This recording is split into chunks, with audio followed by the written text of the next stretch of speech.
నమస్తే సార్. నమస్తే అమ్మా. ఎలా ఉన్నారు? ఫైన్ అమ్మా. ఎందుకు మనసు హర్ట్ అయినప్పుడు ఫిజికల్ పెయిన్ అనేది ఎక్కువ అవుతుంది, తీసుకోలేరు చాలా మంది, ఎందుకు సార్? అంటే body and mind they are in the same this thing, they work in team. మనం ఎక్స్టర్నల్గా బయట టీం అంటాము, wife and husband team, father and son team, కంపెనీలో టీము, గేమ్స్లో టీం అంటాము. మనకి ఇంటర్నల్ టీంలో బాడీ అండ్ మైండ్. బాడీకి ఏమన్నా మనకి దెబ్బ తాకితే ఎక్కడైనా కూడా మైండ్ ఫీల్ అవుతుంది, pain is felt by the mind.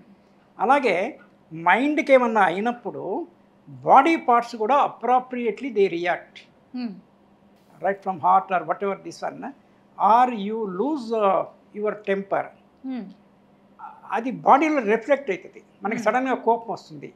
అంటే వేరే వాళ్ళు ఏదన్నా అంటే ఒకసారి రెండోసార్లు తట్టుకోవచ్చు, ఇట్ డిపెండ్స్.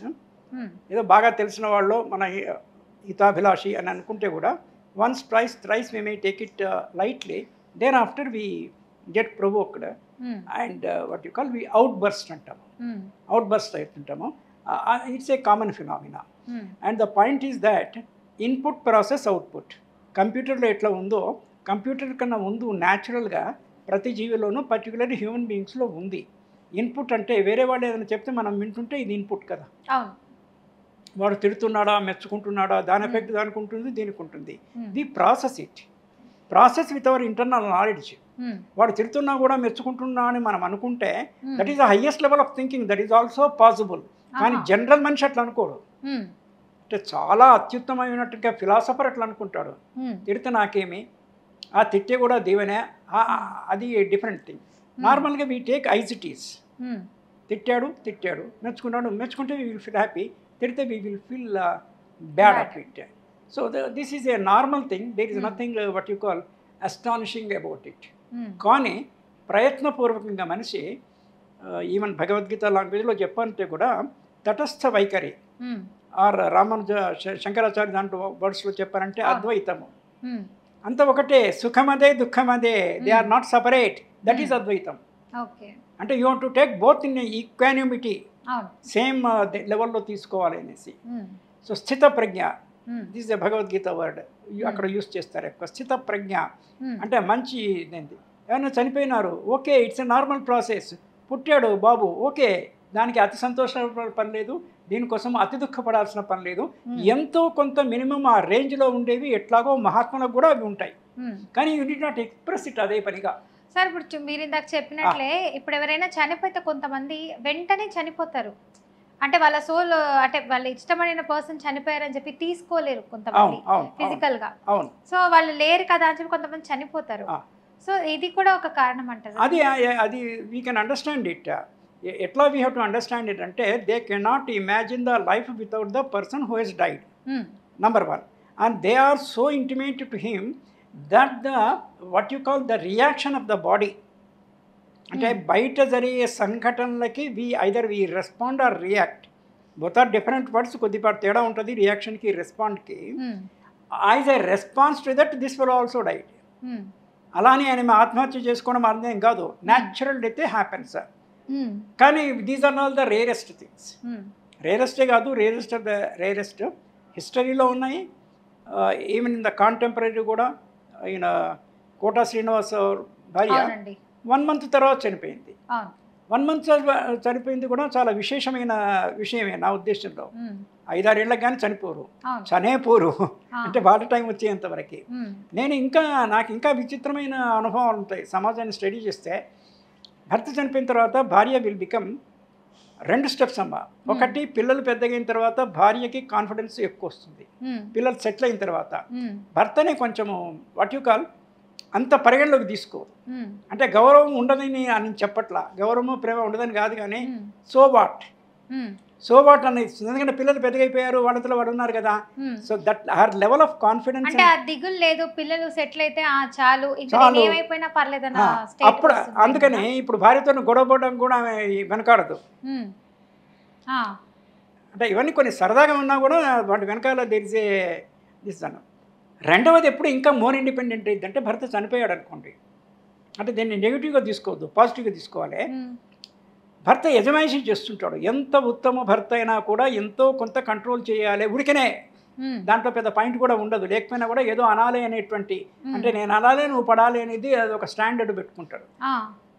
సో ఈ భర్త పోయిన తర్వాత అనడానికి ఎవడు ఉండడు కదా. So that way also their health is improving. నేను I have observe some 3-4 cases also that way. So మీరు అన్నదానికి బాడీ అండ్ మైండ్ ఒక రకంగా we can separate them in a way, కానీ ultimately they are together. So ఒకదాని మీద వచ్చిన pressure కానీ ఇబ్బంది కానీ హ్యాపీనెస్ కానీ ఇంకో దానికి చేరుతుంది. So they travel in tandem. Okay. So ఇలా ఒక హర్ట్ అయినప్పుడు అంటున్నారు మీరు, అంటే హౌ డు వి టేక్ అనేసమ్మా, హ్యాండ్లింగ్ కెపాసిటీని ఒకటి అనొచ్చు, హౌ డు వి టేక్ అనేది ఇంకొక కాన్సెప్ట్. ఒక పాయింట్, ఫర్ ఎగ్జాంపుల్ డాటర్స్కి డాడీస్కి కొంచెం రిలేషన్ డిఫరెంట్గా ఉంటుంది, సన్స్కి మదర్స్కి కొంచెం అది డిఫరెంట్. మళ్ళీ సేమ్ జెండర్లో వస్తే ఫాదర్కి సన్కి, మదర్ డాటర్కి, మదరు డాటర్తో గొడవ పడుతుంటారు,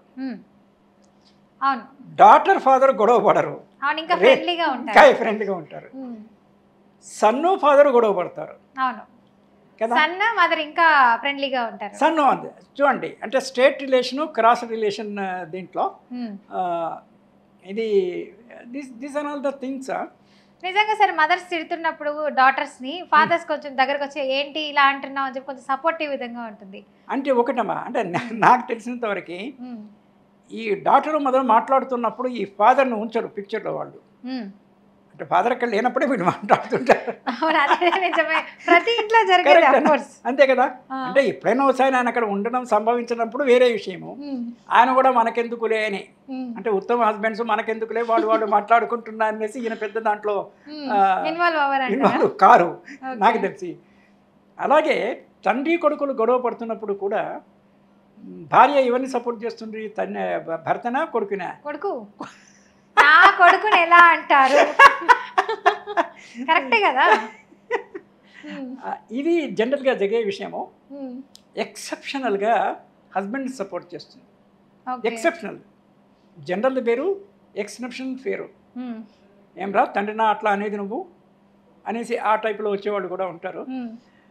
అంటే ప్రతి జనరలైజేషన్కి ఎక్సెప్షన్ ఉంటుందమ్మా. ఎక్సెప్షన్స్ ఎందుకు ఉంటాయనేసి దాని వెనకాల చాలా కారణాలు ఉంటాయి. ఇట్ ఈస్ వెరీ, అంటే ఒకసారి కొడుకు కన్నా హస్బెండ్ పరువు ముఖ్యము, వీడు ఇప్పుడే ఇలా చేస్తే రేపు ఇంకే నెక్స్ట్ స్టెప్ ఎలా పోతాడో అని పాయింట్లో పోతారు. సో అలా కొడుకుని డౌన్ చేసి హస్బెండ్ ని హైలైట్ చేస్తారు కొంతమంది మదర్స్. మీరు మదర్ ఇండియా సినిమా చూసారా? చూసాను సార్. మదర్ ఇండియా సినిమాలో తల్లి కొడుకుని చంపుతుంది. అవును కదా. అంటే కొడుకు అంటే అసాంఘికమైన వాట్ యు కాల్ దేశానికి దేశద్రోహ ఉన్నప్పుడు కానీ అది what ever in rare circumstances. అంటే ఇక్కడ చమత్కారమైన విషయం ఏంటంటే తల్లికి చంపే అధికారం ఉంది. అంటే ఇది విని అందరూ తల్లులు బిడ్డలను చంపమని అది కాదు. We should understand it this. జన్మనిచ్చేది ఎవరు? మదర్. మరి జన్మ ఇచ్చిన వాళ్ళకు జన్మ తీసుకునే అధికారం ఉంటుంది కదా, అధికారం ఉంటుంది. But it's a very very very veto power. మామూలుగా ఎట్లా పడితే అట్లా యూజ్ చేయరు. అది తప్పు అయితే శిక్షించడంలో తప్పు లేదు. అంటే శిక్షలో మనం హైయెస్ట్ లెవెల్కి పోతే విసే క్యాపిటల్ పనిష్మెంట్. దాని మీద కూడా పెద్ద డిబేట్ ఉంది. క్యాపిటల్ పనిష్మెంట్ అంటే ఉరి శిక్షని క్యాపిటల్ పనిష్మెంట్, లేకపోతే చంపడము. అధికారికంగా అయితే ఉరి శిక్ష, మామూలుగా చేస్తే ఎవరన్నా ఇది చంపడం. ఒక పర్సన్ కరెక్ట్ కాదు అని అంటే కొన్ని సినిమాల్లో చూపించినట్టుగా కరెక్ట్ కాదన్నప్పుడు తల్లి ఇలా కొట్టడము ఇలాంటివి తప్పు లేదు. కొట్టడం ఇవన్నీ నార్మల్ అమ్మా, దాంట్లో పెద్ద ఇదేముంది. తిట్టడం కానీ తిడితే మైండ్కి దొరుకుతుంది, కొడితే బాడీకి దొరుకుతుంది. మార్పు అన్నది మనకు అంతరాత్మ నుంచి రావాలంటారు. అది ఎగ్జాక్ట్లీ. అయితే కరెక్టివ్ పనిష్మెంట్ అనేది ఒక కాన్సెప్ట్ ఉంది.